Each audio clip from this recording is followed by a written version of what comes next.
There are two other interesting aspects of guilt: power and courage. People who feel guilty always obey the will of others who do not feel guilty.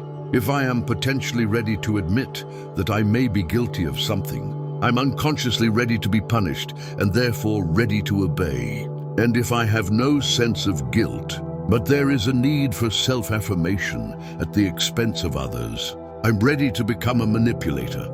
I'm not trying to show that people are divided into manipulators and puppets. Just observe the pattern. The sense of guilt is less developed among masters and rulers, or none at all. The sense of guilt is alien to cynics and other people deprived of conscience. Walking over heads or corpses is their method.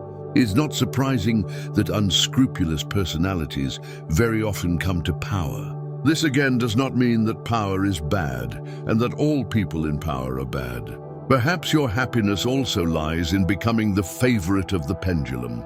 Everyone decides for themselves how to weigh their conscience. In this, no one has the right to tell you. But in any case, you must abandon feelings of guilt. Another aspect, courage, is a sign of lack of guilt. The nature of fear lies in the subconscious, and its cause is not only terrifying uncertainty, but also fear of punishment. If I am guilty, I potentially accept punishment, and therefore I am afraid. In fact, courageous people not only do not suffer from remorse, but also do not suffer from the slightest feeling of guilt. They have nothing to fear. Because their inner judge affirms that they are innocent, their cause is just. The fearful victim, on the other hand, has a completely different attitude. I'm not sure that I am doing the right thing. I may be accused, anyone can punish me. Feelings of guilt, even the weakest and most deeply hidden ones, open the subconscious doors to punishment. If I feel guilty, then I potentially agree that a thief or bandit has the right to attack me, and therefore I am afraid. People have devised an interesting way to dispel excessive guilt potential: asking for forgiveness. It really works. If a person has a feeling of guilt, they seek to retain negative energy and accumulate excessive potential.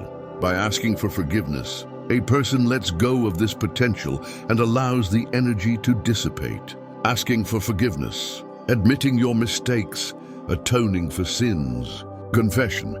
These are all methods of getting rid of the potential for guilt. By writing an indulgence in one form or another, a person lets go of the potential for guilt they have created, and it becomes easier for them.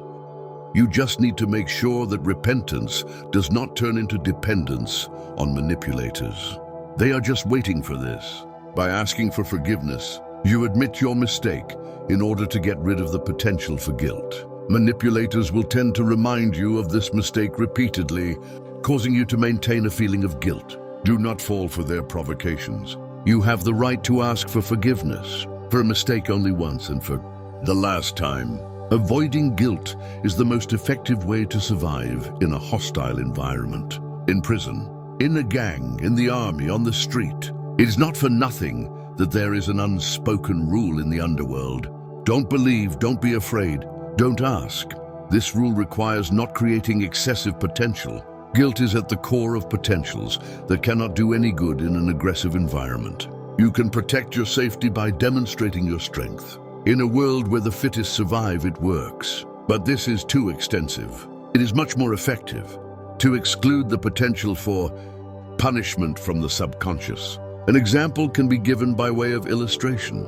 In the former Soviet Union, political prisoners were deliberately placed with criminals to break their will. But it turned out that many of the political prisoners, being prominent personalities, not only did not become victims of bullying, but also gained authority among the criminals. The point is that personal independence and dignity are valued more than strength. Many people have physical strength, but strength of character is a rare phenomenon. The key to self-esteem is not feeling guilty.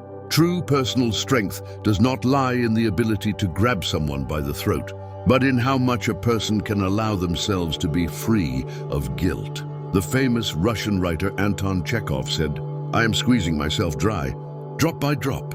This phrase emphasizes the desire to get rid of feelings of guilt. To free yourself is to fight. However, in transurfing, there is no place for struggle and violence against oneself. Another approach is preferable, refusal that is choice. There is no need to squeeze guilt out of yourself. It is enough to simply allow yourself to live according to your beliefs. No one has the right to judge you. You have the right to be yourself. If you allow yourself to be yourself, the need to make excuses disappears and the fear of punishment disappears. Then something truly amazing will happen. No one will dare to offend you. Moreover, wherever you are, in prison, in the army, in a gang, at work, on the street, in a bar, anywhere, you will never find yourself in a situation where someone threatens you with violence. Others will be abused from time to time in one way or another, but not you, because you have banished the feeling of guilt from your subconscious, which means that in these lifelines, the scenario of your punishment simply does not exist. I like this.